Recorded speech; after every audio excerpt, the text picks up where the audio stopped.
ব্রাজিলের ইতিহাসের একমাত্র বিদেশি কোচ হওয়ার সঙ্গে সঙ্গে চড়া বেতনও পাচ্ছেন কোচ আনচেলত্তি।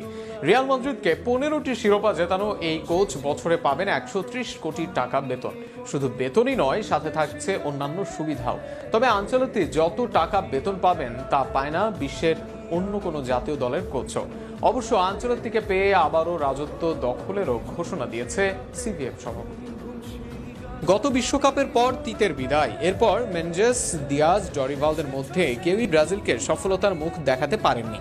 তবে এবার তাই এমন এক কোচকে ডাকলেন যিনি তর্ক সাপেক্ষে বিশ্বসেরা কোচ।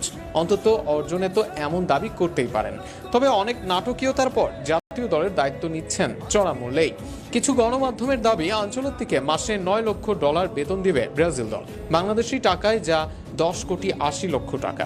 বাৎসরিক আনচেলত্তি বেতন পাবেন প্রায় 130 কোটি টাকা।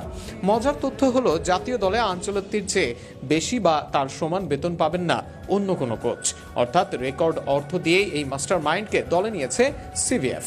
চলতি মাসের শেষ দিক থেকেই কাজ শুরু করবেন আনচেলত্তি। জুনের বিশ্বকাপ বাছাই পর্বের দল নিজে ঘোষণা করবেন।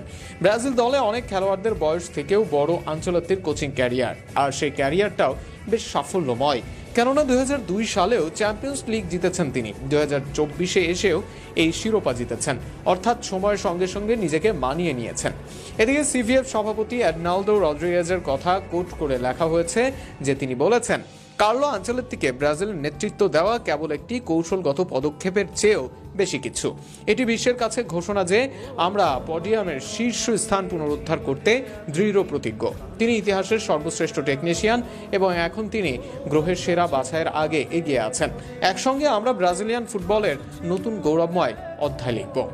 আনচেলত্তি যে রিয়াল মাদ্রিদ ছেড়ে ব্রাজিলের কোচ হচ্ছেন তা বেশ কয়েকদিন আগেই জানা গিয়েছিল, কিন্তু সবকিছু যখন নিশ্চিত তখন বেঁকে বসেন রিয়ালের প্রেসিডেন্ট ফ্লোরেন্টিনো প্যারেজ।